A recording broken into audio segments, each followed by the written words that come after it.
Okay, here's how Miro works. See, it's amazing. What's everyone doing at David's desk? Ever since marketing started using Miro's collaborative online whiteboard, he thinks all our other teams should sign up. Why? He says Miro's making his meetings disappear. And if every team gets on it, that means even less meetings. They're using Miro for brainstorms, mind maps, customer research. So could we use Miro instead of having another 100 meetings for every round of feedback? Yep. You can comment, react to ideas, even leave a recording on the board. And what about presentations? There are Miro templates for that. How do you know so much about Miro? I've actually been using it all along. I just used a Miro board to plan the best vacation. Okay, I'm on board. See how Miro users save up to 80 hours every year by meeting less and doing more. Get on board at Miro.com with 3 boards free forever. That's MIRO.com. Hello, everyone. Ray here. This is a special episode for the History of World War II podcast. As you may know, Cameron Reilly and I do several other podcasts, the Cold War, the Renaissance, and a series on the Julio-Claudians.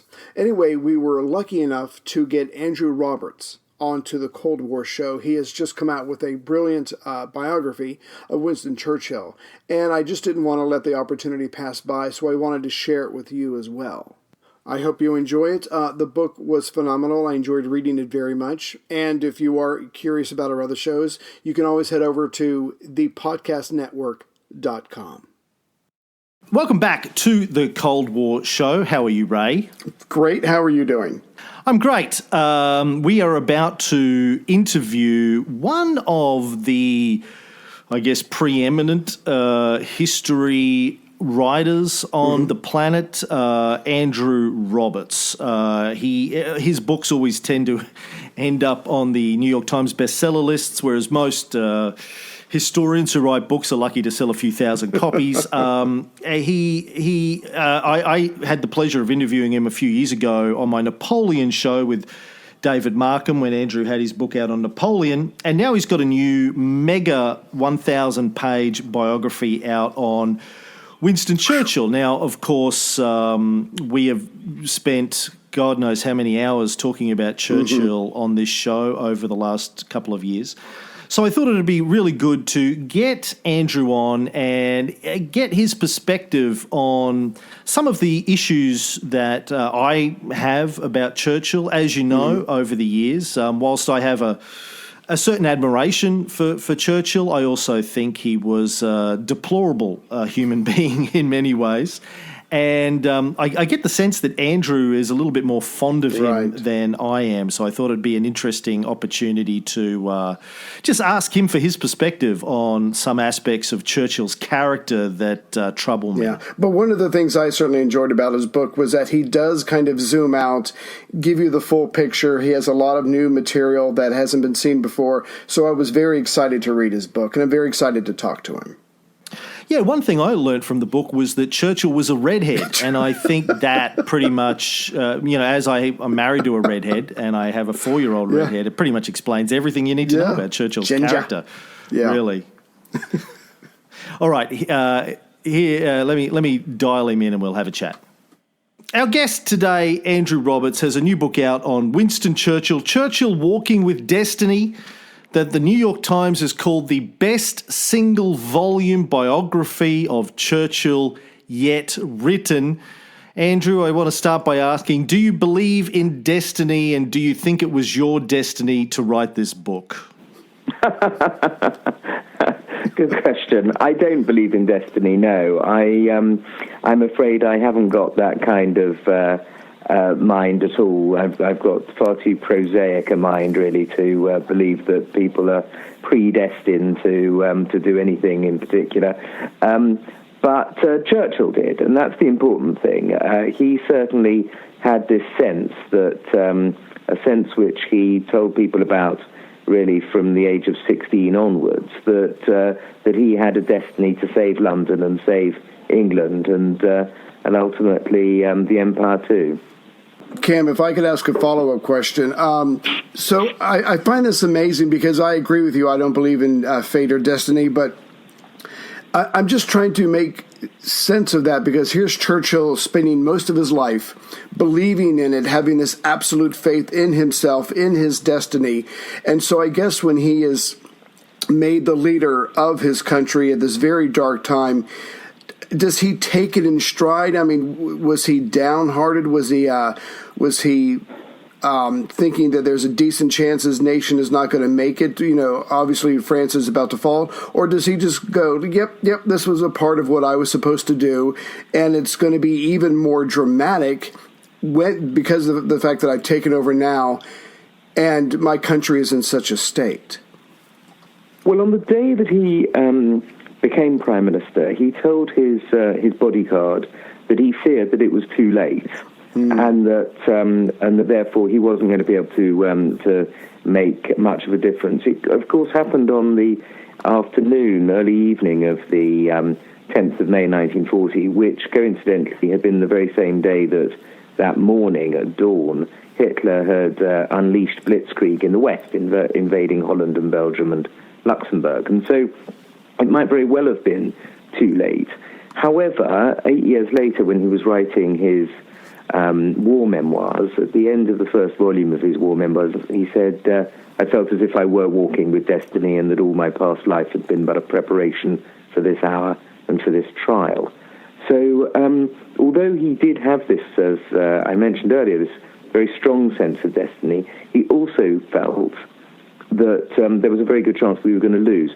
Now, this was not, of course, something he vouchsafed to Parliament or the press or the King or those around him. He was extremely good at keeping those sort of defeatist feelings under control. But he would have been, frankly, deranged if he hadn't at some stage thought about them. Right. Mr. Roberts, as someone who has read several of the 1,000-plus books on Churchill, can you tell us about some of the new sources of information in your book that sets it apart from so many of the others? Yes, you're right. There have been actually 1,009 biographies of Churchill written. Mine is the 1,010th. That would seem to be completely ridiculous and hubristic of me to impose another book on the public. But fortunately, over the last 10 years, there's been a cornucopia of new sources that have come out. I've been allowed to be the first Churchill biographer to be allowed to read King George VI's diaries, and those have been fascinating and extremely helpful, because the King met Churchill every Tuesday of the Second World War, and they had lunch together, and Churchill trusted the King with all of the great secrets of the Second World War, such as the nuclear secret and the Enigma decrypts secret, and where they were going to attack and when and so on. And on top of that, we've also had the verbatim accounts of all the war cabinet meetings, which have come out in the last 6 years. We've had, in the last 4 years, since I've started researching this book, we've had the diaries of Ivan Maisky. There have been 41 sets of papers that have been deposited at Churchill College archives, which from people who knew Churchill and worked with him, including 2 of his children. So there has been this great avalanche of new information, which has allowed me, I think pretty much every page of this book has got a quotation that won't have appeared in any Churchill biography before. Well, speaking of quotations, you'll have to forgive me, Andrew, because as an Australian, it's my patriotic duty to be a little sceptical about British icons.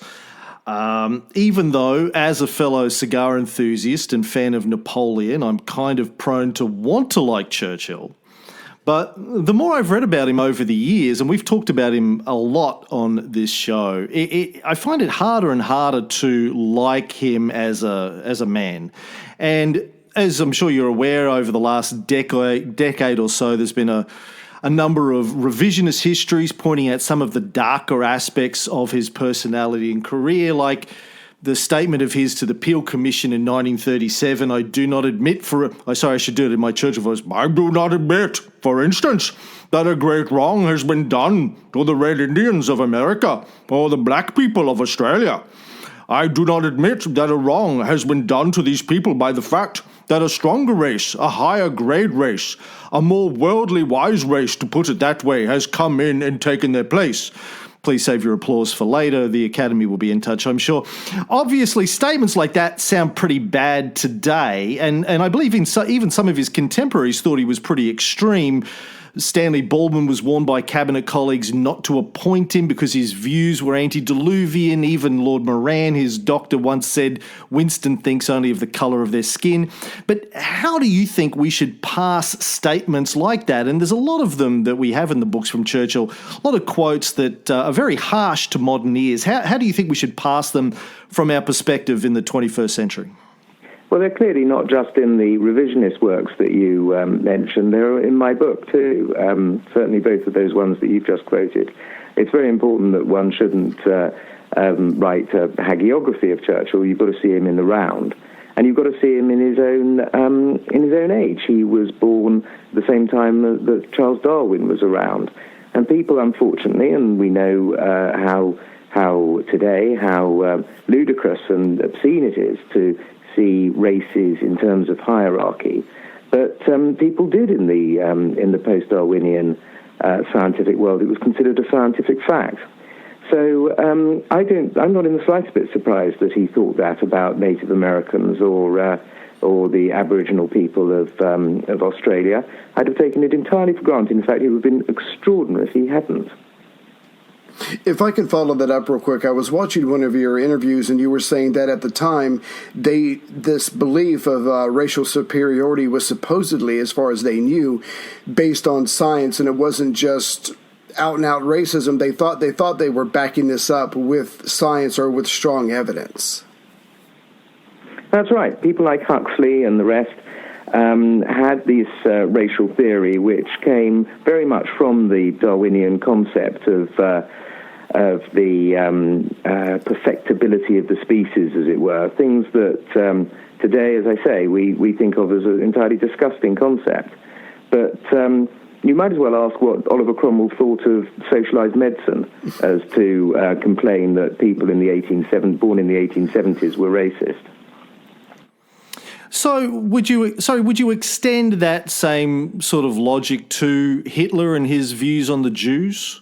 No, of course not, because the huge difference between Winston Churchill and his concept of imperialism was that we should attempt to, i.e. we, the British, should attempt to take care of the native peoples and to advance them, whereas Adolf Hitler wanted to annihilate anybody who he thought was below the Aryan race in his terms. So the two aspects, the two attitudes towards imperialism were so diametrically opposed that they have absolutely nothing whatsoever in common.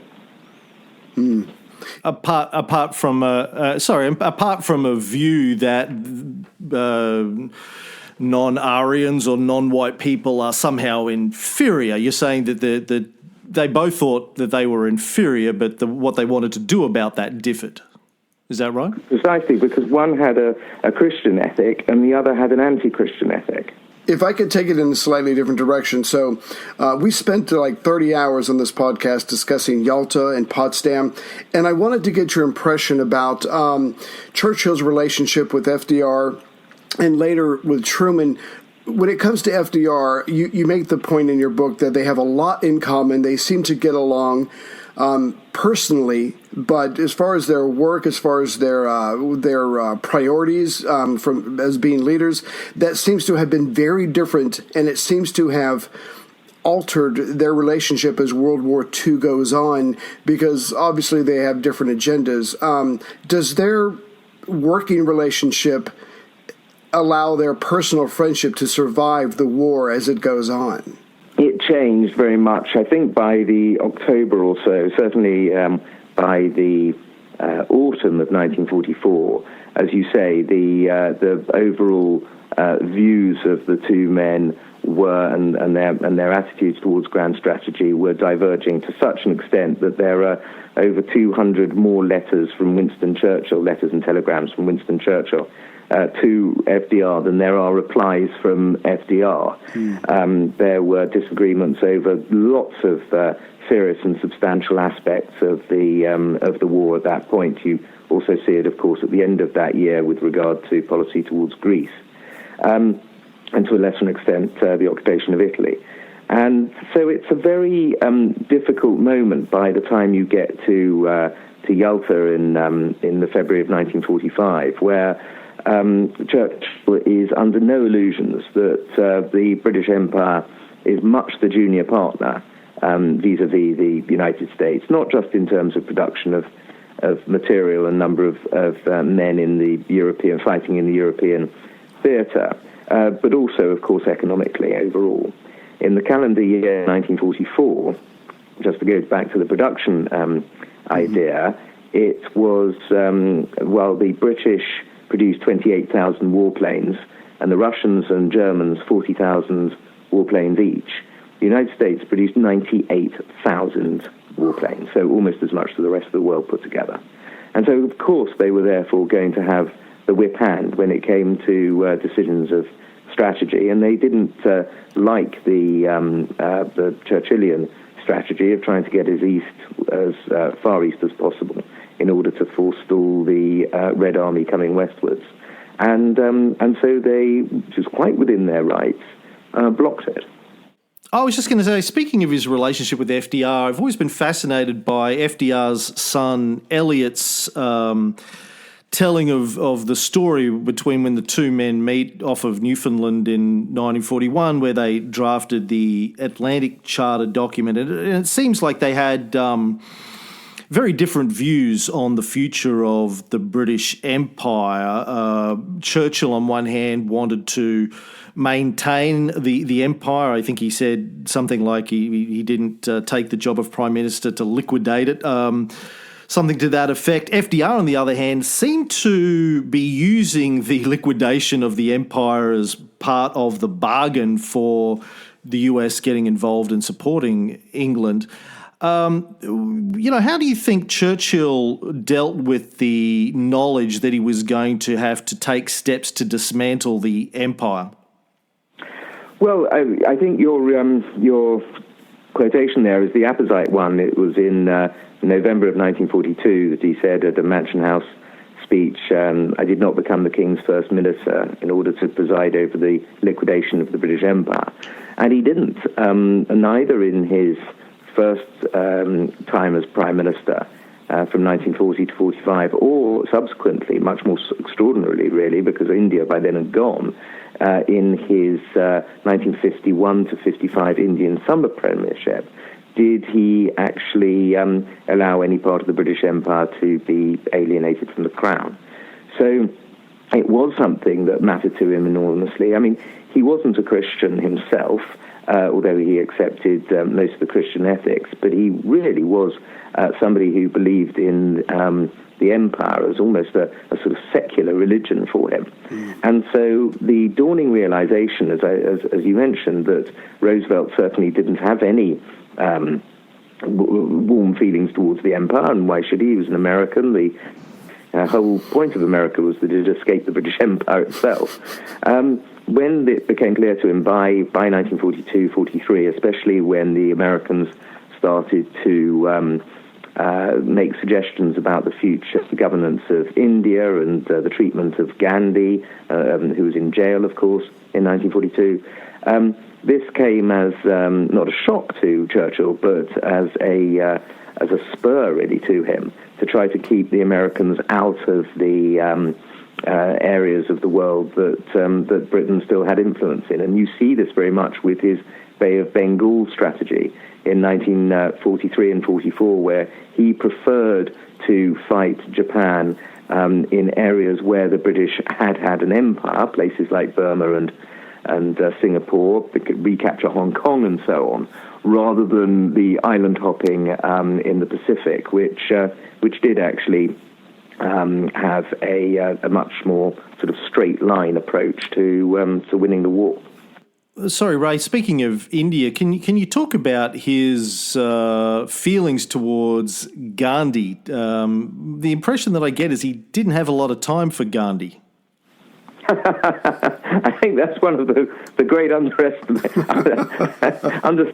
of the podcast. There, I'm being generous. I'm being generous to him, Andrew. No, he. But of course, before the war, he made the the infamous, the notorious speech when he was opposing the self-government of India in the early parts of the 1930s, when in 1931 he described Gandhi as a half-naked fakir striding up the front steps of the viceregal palace in order to negotiate with Lord Irwin, later Lord Halifax, the viceroy. And he very much thought that Gandhi was, of course, a danger and a threat to the British Empire, but also he thought of him as a bit of a fraud. And he read various statements of Gandhi's, including the one in May 1940 congratulating Hitler on looking like he was going to win the war, and the various remarks he made about Mussolini, positive remarks about Mussolini, and the various, which of course Churchill was responsible for making a few of those himself, and various other remarks that Gandhi had made about the Jews giving themselves up to the Germans' better sensibilities. And he thought the man was just a con man, effectively. Again, I'm going to take the conversation in a different direction. If I could take this conversation and add it to the last conversation you had with, with Cameron. In your book, you say that Churchill had a bust of Napoleon on his desk, and he wanted to write a book about Napoleon before he died. Why do you think he admired the man so much? And if you could compare the two for us, please. And it didn't stop there, by the way. He also wanted Charlie Chaplin to make a film of Napoleon, which would have been one of the more strange moments in the history of 20th century filmmaking, I think. He had a great library of Napoleon books. As you say, he always had a bust of Napoleon on his desk. I think that it's a combination of things. First of all, the Napoleon's ambition, but of course, in Napoleon's case, and indeed in Churchill's case, it was allied to tremendous talent.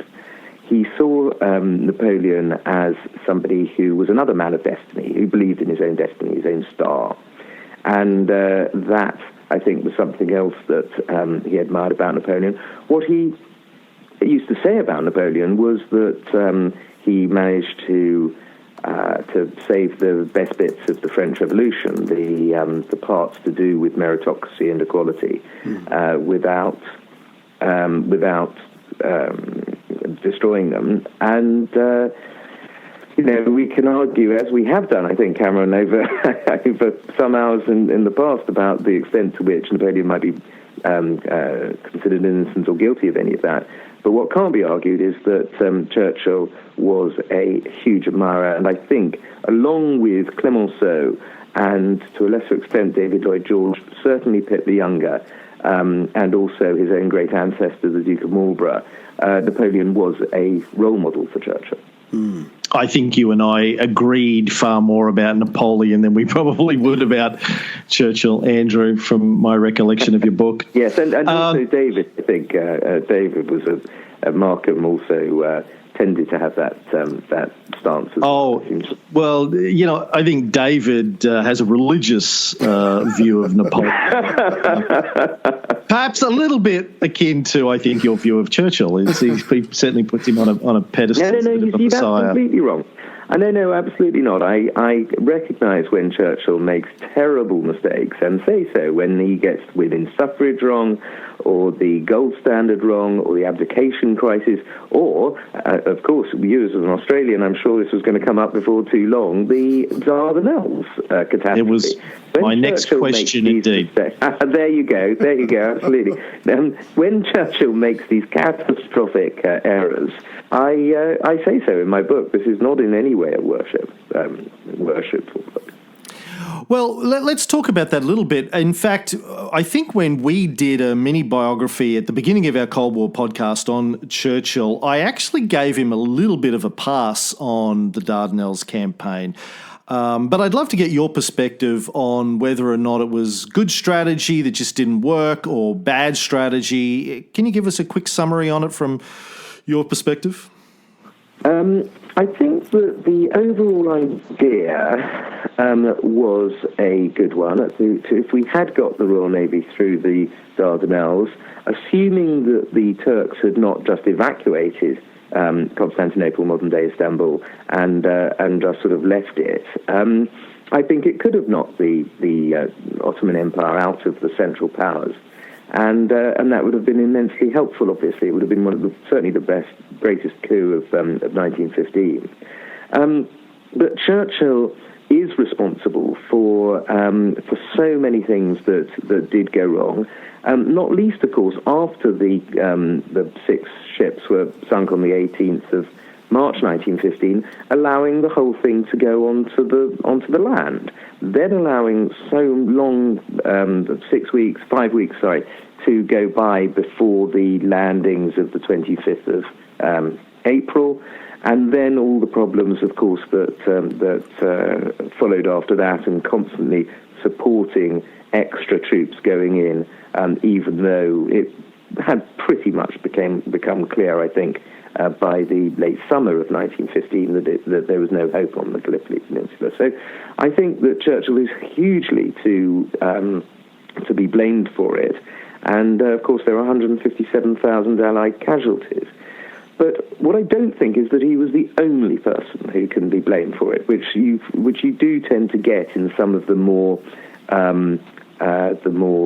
critical biographies of Churchill. There were lots of other people involved in the disaster, and I think it's fair also to blame several members of the War Cabinet for having been so enthusiastic about it at the beginning too.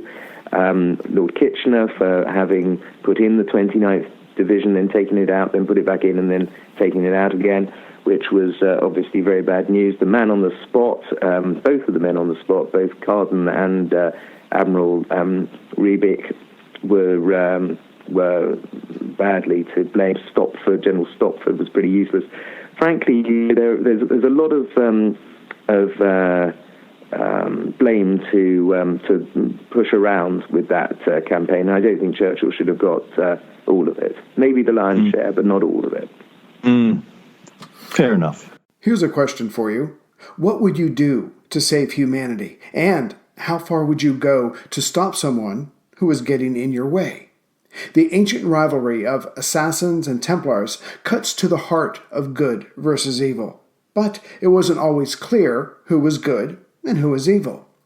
Plug in to explore the amazing world of medieval feuds. Echoes of History, Assassins versus Templars is a special collaboration between History Hit and Ubisoft, the masterminds behind the Assassin's Creed games.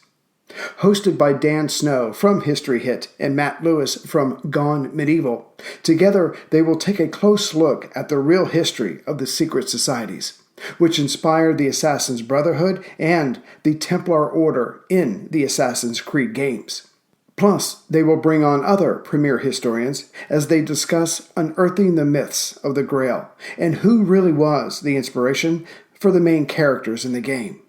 Echoes of History, Assassins vs. Templars podcast is available right now wherever you get your podcasts. Listen and subscribe to Echoes of History today to discover the hidden truths that have shaped our world and inspired the video game series. That's Echoes of History, wherever you get your podcasts. Listen today and subscribe for more.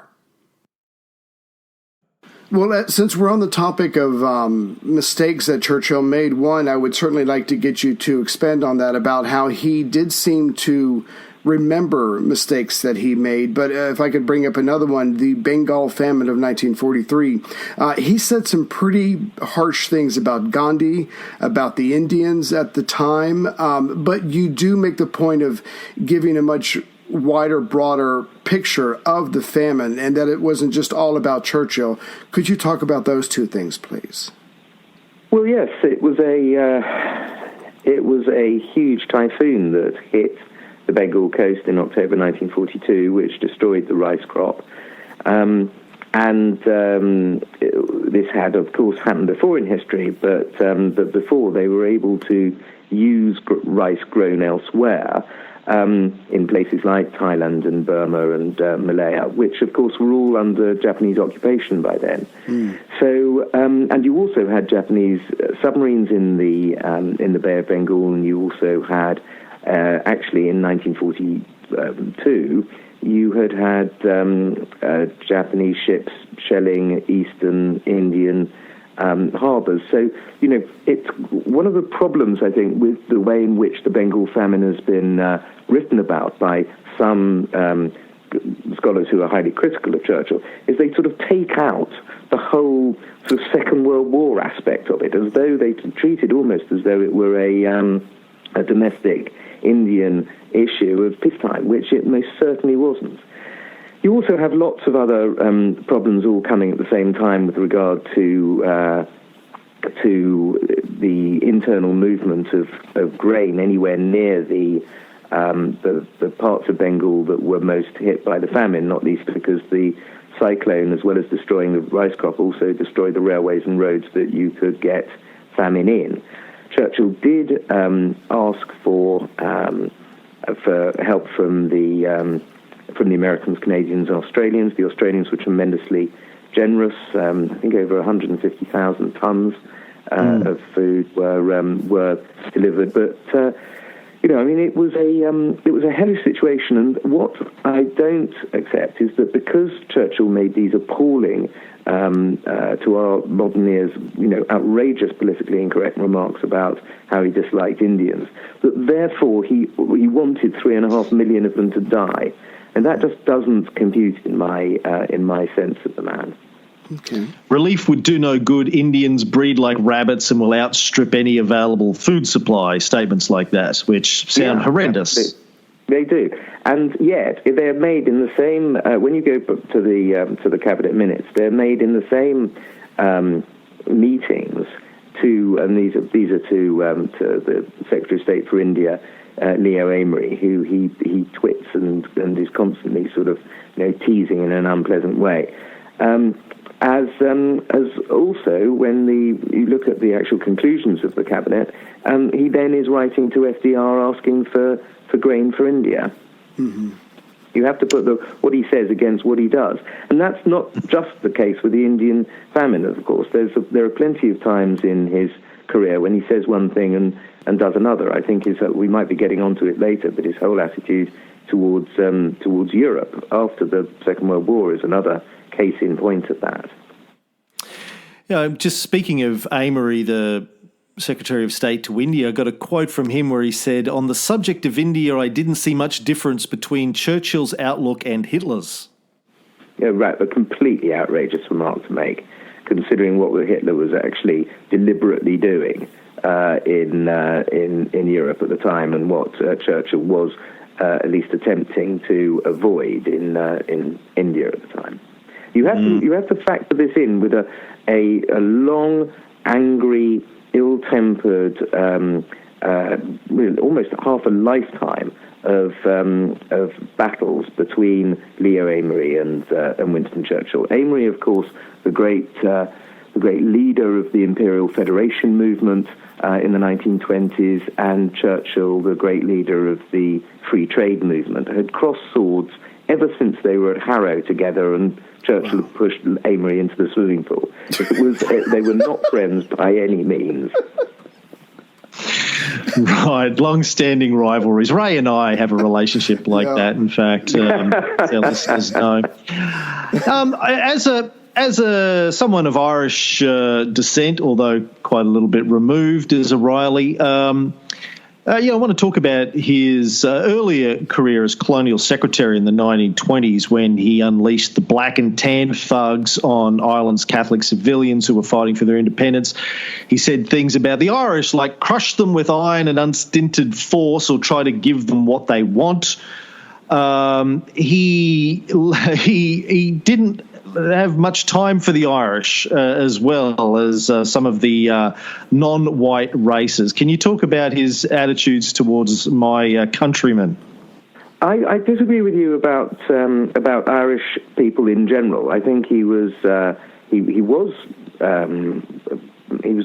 liked Irish people. He didn't have any problem with them as a race. It's just the ones who were trying to, as I mentioned earlier about the British Empire being a secular religion for him, the ones in the Irish Brotherhood and later the IRA who were attempting to to separate Ireland from the United Kingdom, those were the people that he was he felt a deep hatred for, not least because they'd assassinated a close friend of his and somebody who was in his other club.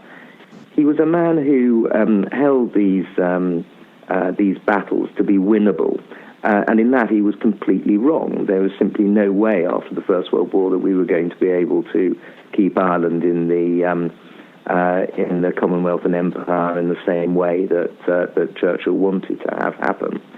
He inherited, of course, from his father, who'd said the notorious words, "Ulster will fight and Ulster will be right," a intransigent view when it came to fighting in the South. He really did believe that it wasn't millions, as you say, who were fighting for their independence. He believed that it was a few thousand who could be defeated by the Black and Tans, and in that he was completely wrong. He was also very wrong, as I state in my book, to unleash the Black and Tans in the first place, because the way in which they brutalized ordinary Irish people in places like Cork, where they burnt down half the city virtually, was only ever going to radicalize the rest of the Irish people. So it was something that was a mistake both conceptually and actually in its implementation. Sorry, Ray, let me just follow up on that. So I guess one of the challenges I have with Churchill in general is this feeling, I'm not saying from your book in particular, but just this feeling of the sort of worship of the man. Are you saying that it is time for us to take a more balanced view of Churchill, that we should understand that, like all great men, including Napoleon and Caesar and Alexander, and I would argue Stalin and Hitler, we have to see them as human beings, as rational actors, and not, in this case, indulge in hero worship? Profoundly flawed human being. He was the first to admit to his mistakes, of course. He said to his wife in 1916, he was fighting in the trenches after having screwed up everything when it came to the Dardanelles, I should have made nothing if I had not made mistakes. And he did learn from his mistakes. After the Dardanelles, and certainly during the Second World War, he never once overruled the chiefs of staff.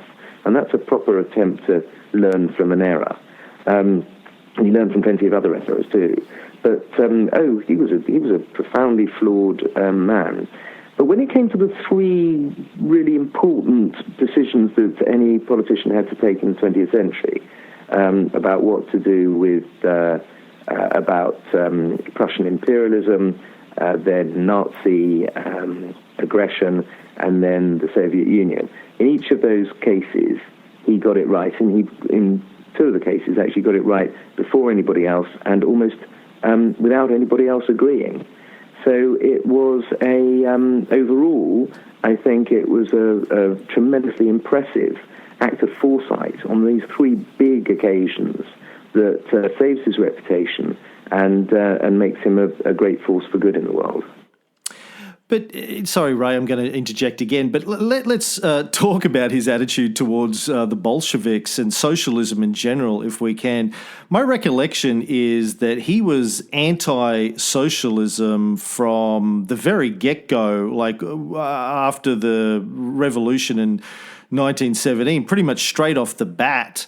He had a deep hatred, and I think you mentioned his early love for Mussolini earlier on, when he said, "Your movement has rendered a service to the whole world," after he'd met him in Rome, because of Mussolini and the fascists' basic position on stomping on socialism. I always got the sense that his hatred of socialism, it predates, obviously, Stalin or Stalin coming to power by a decade or so. What do you think was at the core of his abhorrence of socialism? Well, I think you're mixing up socialism and communism here, or Bolshevism, as he would have called it. He was perfectly capable of accepting legitimate parliamentary socialism in the sense of the British Labour Party, of course, and he didn't mistake that for the kind of totalitarian Bolshevism that he, quite rightly, in my view, saw in 1917 as something that was going to lead to the deaths of tens of millions of people. And so he was the first and most outspoken, most virulent anti-communist of them all. And when one looks at the numbers of people who've died as a result of communism in the 20th century, I think he was right.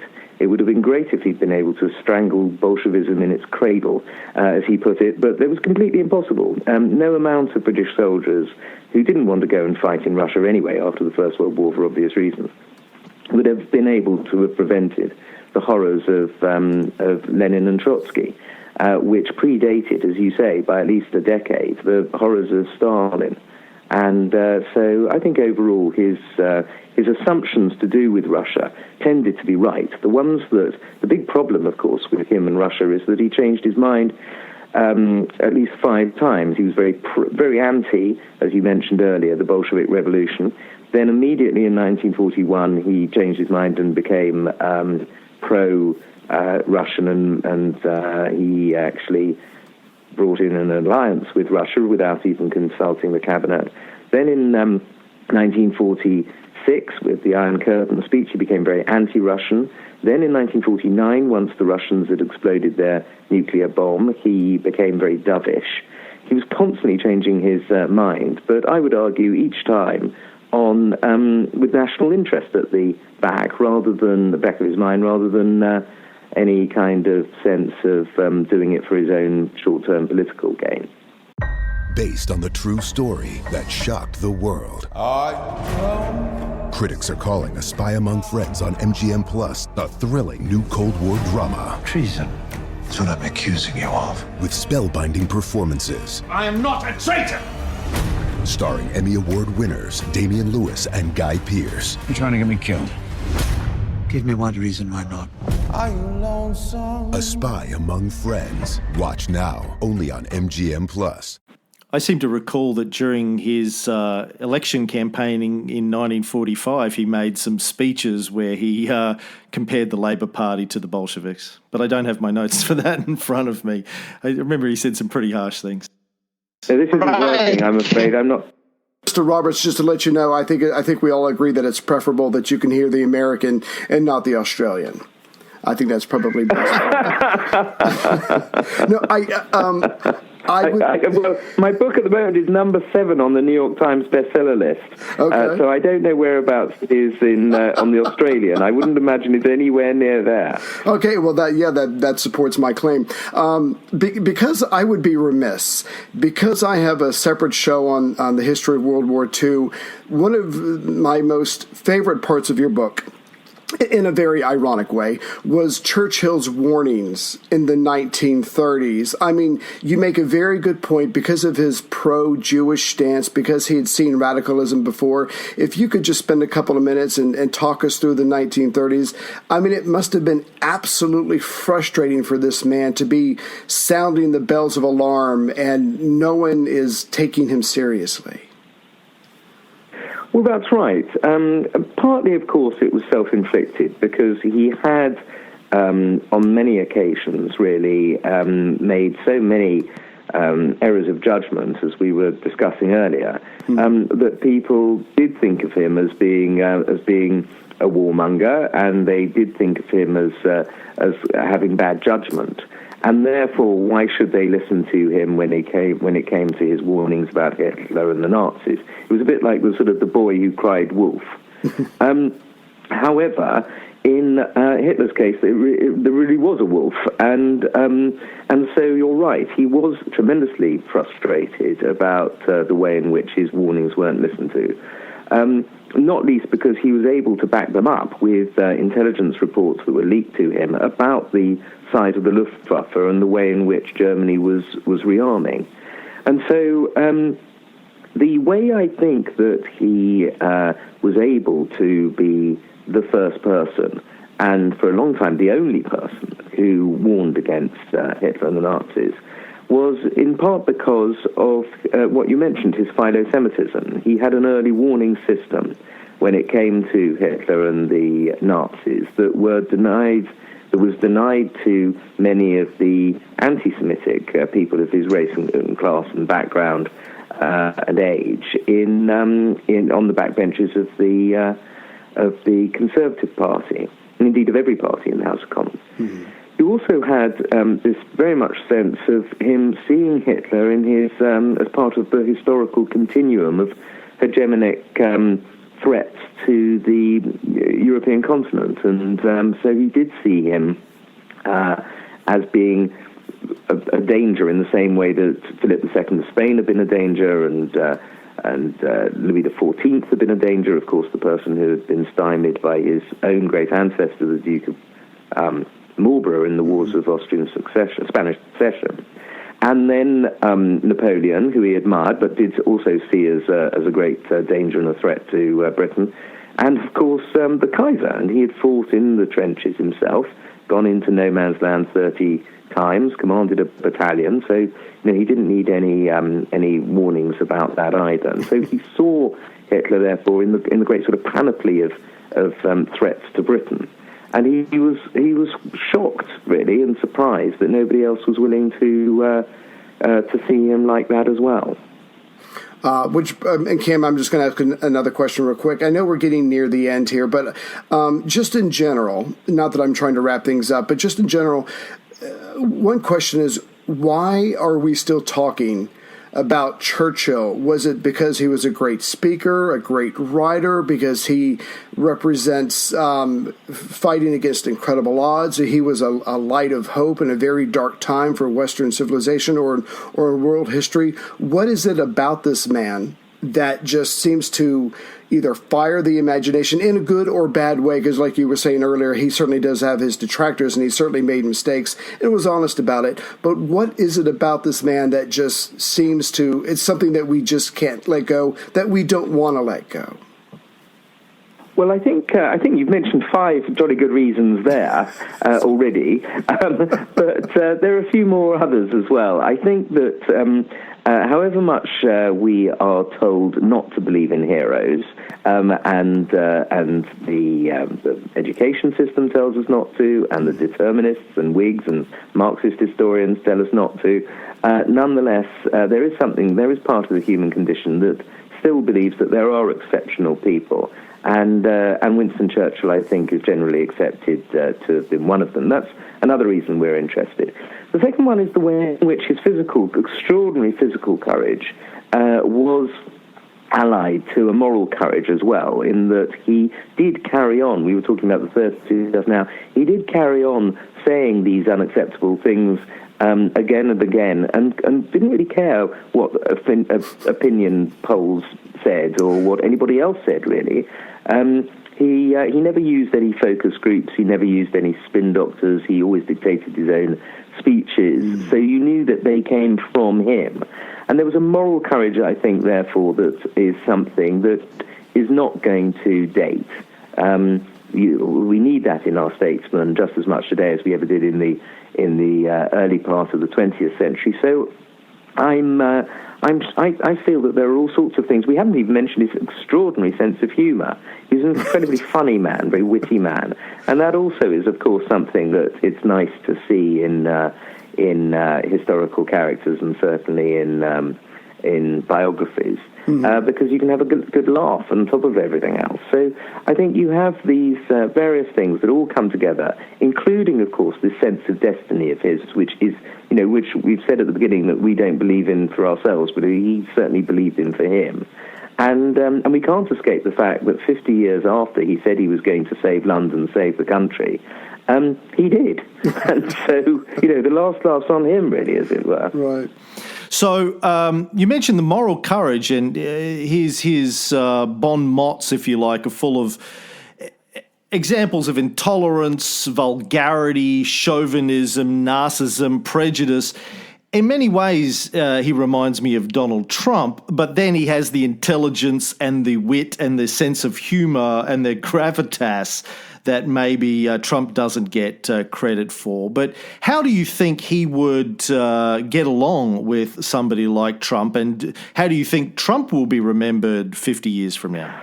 Well, it's always very difficult, of course, to put Winston Churchill, who died over half a century ago, into modern-day politics. And Mary Soames, Churchill's daughter, told me never to assume that one knows what Winston would do in any situation. So, with regard to Donald Trump, who I must take exception to your equating their personalities. The day that Donald Trump writes 37 books and wins the Nobel Prize for Literature, I will allow you to do that, but until then, I'm not going to. But I think that there are things that in politics, which I think Churchill would have been very good at. For example, Twitter. I think he would have tweeted extremely well. Many of his best jokes can be summed up in 280 characters or fewer. And his way in which he dealt with hecklers and so on were very often extremely quick, extremely crushing remarks, which I think would come out very well on Twitter. Do you have a favourite bon mot of his? I do, actually, yes. It was when his private secretary, Jock Colville, told him that their cook had been made pregnant as a result of a nocturnal assignation with a man in the street in Verona. And Winston Churchill immediately replied, "Obviously not one of the two gentlemen." Very nice. Well, I think it's probably about time to wrap it up, and I apologise for the technical difficulties. Thank you for your patience, and congratulations on the book. Certainly a very enjoyable read, and I thank you for all of the time you spent putting it together for those of us that are still fascinated by characters like your former Prime Minister. Thanks very much indeed, Cameron, and thank you, Ray. Bye-bye. Thank you. Bye. No. Well, despite some technical difficulties, which hopefully you've edited out of the final show, very enjoyable chat with Andrew. Lovely, erudite gentleman, very, very fast on his feet. Yes. What did you think of all that? Yeah, I think maybe doing 4 years of research on Churchill has rubbed off on him, because I watched a lot of YouTube interviews and read this book, and he is very quick with the comebacks, so good for him. But I certainly enjoy that, and you probably get a sense of what it's like to talk to Churchill, who could fire something right back at you even before you're ready. So a great conversationalist. And, of course, this isn't the first book he's written about Churchill. Right. He's written quite a few books about Churchill before, different aspects of Churchill's career, but this is the first sort of standalone major biography. Did reading his book and chatting with Andrew alter your view on Churchill in any way? It did, and this might not have been his goal, but I think I understand Churchill a lot better, whereas because like you were saying, you have your beefs with him, but I think it helped me to accept Churchill for the person that he was, considering that the time he was born in, the class that he was born into, British culture at the time, I don't think he could have been anything else. And when people try to judge him by maybe different standards, it falls apart. But I'm not saying that I'm more accepting of Churchill's weak points or his for his failures, but I think I understand them better. And he was just being himself. And I think sometimes when you have a hero or someone who's potentially a hero, you try to hold them to a higher standard, but he was a flawed human after all. And I was glad that Andrew acknowledged that, and I'm happy with that. As you know, I'm happy to look at all of these people as flawed humans. I don't buy into the pure evil version of guys like Stalin or Hitler, and I don't buy into the pure goodness and light version of guys like Churchill or Napoleon, of us, of course. We are but that wonderful human beings. But that whole fate or destiny thing, even though he used that as the title of his book because it was a quote from Churchill, I think he's going to show that, like he said in the interview, that he didn't believe in it himself, and just because someone believes in it doesn't make it real, but it certainly does influence the way they act or the way they react to events, and I think that showed consistently with Churchill. Yeah, well, as you know, I believe in destiny. I believe it's all atoms, man, and the laws of physics. In that sense, you can call that destiny. Yeah. No, but I mean, that you're meant to do something specific, like save your country or whatever, like that. Well, it's certainly fascinating that from a very early age he believed that was what he was going to do. And as, Alexander and Caesar and Napoleon and lots of these guys had that same sort of sense, we believe, from what the histories tell us from an early age. So, yeah, fascinating. All right. But maybe, and I'm sure Donald Trump did too. I'm sure he's always known that one day he'd be president of the United States. So 50 years let's get him on the show. We'll probably be doing... Well, I think 50 years from now, Andrew Roberts will have written a major biography on Trump, and we'll have him back on. And the other part of that is Churchill, a lot like Caesar, wrote history. So, history is going to be kind to you, or at the very least, you're going to be in it a lot more if you're the one producing your own propaganda, your own source material. So I think they had that in common as well. And Trump has tweeted his own history, so I'm sure that counts somewhere. Exactly.